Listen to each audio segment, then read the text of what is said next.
আওয়ামী লীগের বিচার, নিবন্ধন বাতিল ও রাজনৈতিক কার্যক্রম নিষিদ্ধের দাবিতে প্রধান উপদেষ্টার বাসভবন যমুনার সামনে অবস্থান কর্মপালন করছে জাতীয় নাগরিক পার্টি এনসিপি। এতে যোগ দিয়েছেন ইনকিলাব মঞ্চ ও ছাত্র জনতা। দর্শক, বোধহয় বড় কিছু হতে চলেছে। দর্শক, প্রধান উপদেষ্টার বাসভবন যমুনাকে কেন্দ্র করে নতুন করে উত্তেজনার সৃষ্টি হয়েছে। একের পর এক মিছিল যমুনাকে উদ্দেশ্য করে বা যমুনার সামনে গিয়ে উপস্থিত হচ্ছিল। সেখানে রাত 10টা থেকে অবস্থান নেয় জাতীয় নাগরিক কমিটির অন্যতম শীর্ষ নেতা সাবেক ছাত্র সমন্বয়ক হাসনাত আব্দুল্লাহর নেতৃত্বে বেশ কিছু ছাত্র। কি উদ্দেশ্য হচ্ছে আওয়ামী লীগকে নিষিদ্ধ করার নিশ্চয়তা দিতে হবে। রাত 10টার সময় যখন হাসনাত আব্দুল্লাহর নেতৃত্বে একদল ছাত্র সেখানে অবস্থান নেয়, তার আগে তিনি তার ভেরিফাইড ফেসবুকে যে পোস্ট দিয়েছেন তা হচ্ছে এরকম: গণহত্যাকারী আওয়ামী লীগের বিচার নিশ্চিত ও রাজনৈতিক কার্যক্রম নিষিদ্ধের সুস্পষ্ট রোডম্যাপ না হওয়া পর্যন্ত বৃহস্পতিবার রাত 10টা থেকে প্রধান উপদেষ্টার বাসভবন যমুনার সামনে অবস্থান কর্মসূচি চলবে। অর্থাৎ তারা লাগাতার অবস্থান নেবে, এটি তারা জানান দেওয়ার চেষ্টা করছে।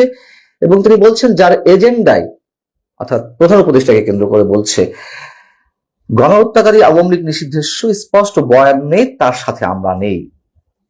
তার মানে সরকারকে তারা পদত্যাগে বাধ্য করবে বা যা যা করার তা করবে।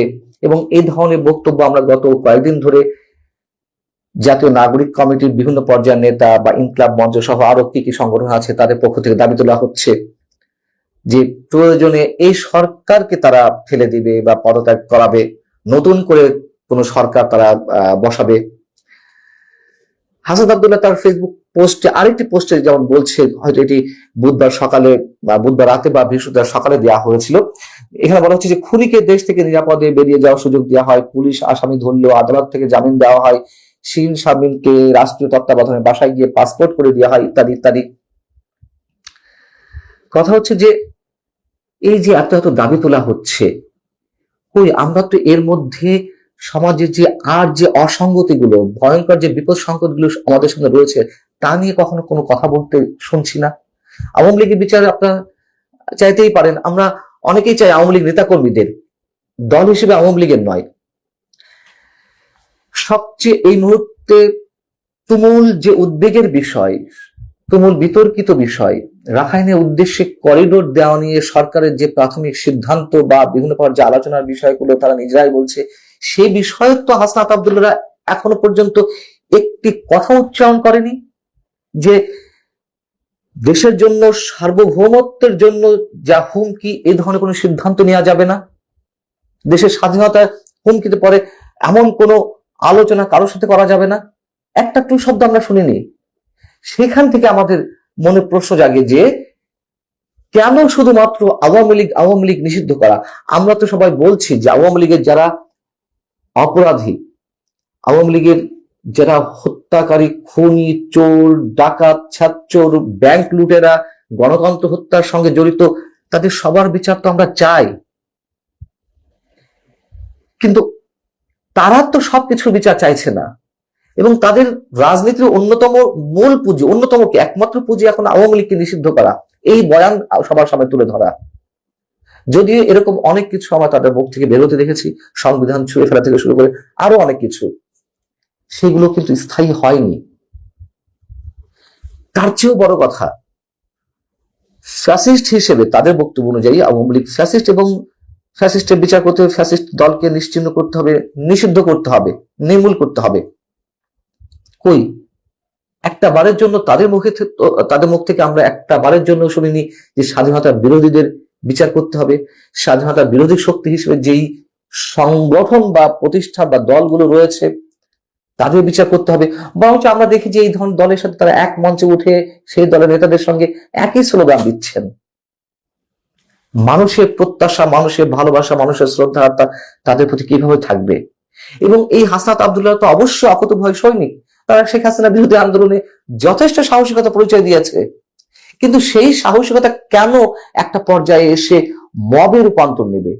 আমরা দেখলাম যে 5 আগস্টের পরপরই সুপ্রিম কোর্ট প্রাঙ্গণে কিছু বিচারপতির পদত্যাগের দাবিতে বা অপসারণের দাবিতে মব ক্রিয়েট করা হলো। শুধু সুপ্রিম কোর্ট কেন, বিভিন্ন দাবিতে মব ক্রিয়েট করা হয়, এখনো হয়।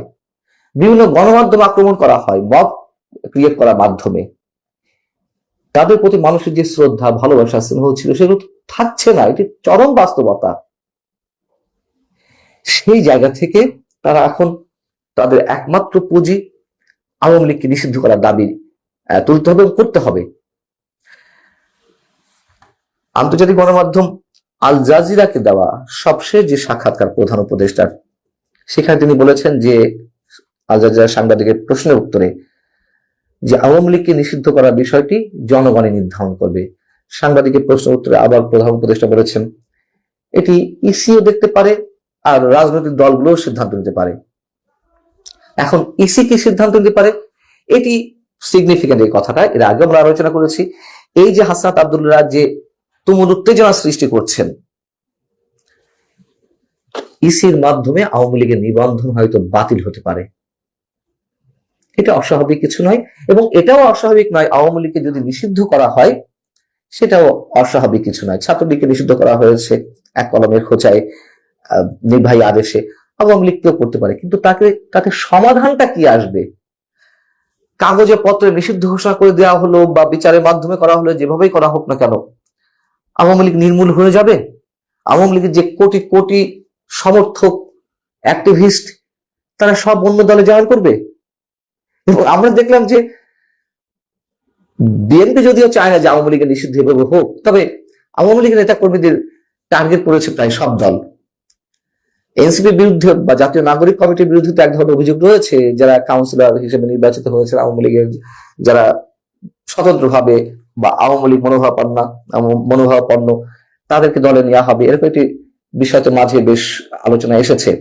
আবার বিএনপির সিনিয়র যুগ্ম মহাসচিব রুহুল কবির রিজভী তিনি বৃহস্পতিবার বললেন যে আওয়ামী লীগের যারা ফ্রেশ তাদেরকে বিএনপি নিতে পারে, বিএনপি মানে তাদের জন্য বিএনপির দরজা খোলা। যাও, এগুলো চলতেই পারে, এতে কোনো আপত্তি নেই। কিন্তু এই যে প্রধান উপদেষ্টার বাসভবন কেন্দ্র করে নতুন করে উত্তেজনা, এবং যেখানে একটি নির্দেশনা রয়েছে, আমরা দেখেছি মাঝে বিভিন্ন মহল থেকে একের পর এক দাবিকে কেন্দ্র করে প্রধান উপদেষ্টার বাসভবনের সামনে উত্তেজনা সৃষ্টি করা, সচিবালয়ের মধ্যে গিয়ে উত্তেজনা সৃষ্টি করা, কেপিআই যেই স্থাপনাগুলো রয়েছে সেগুলোর সামনে তারা অনেকেই এক ধরনের মব সৃষ্টি করছিল।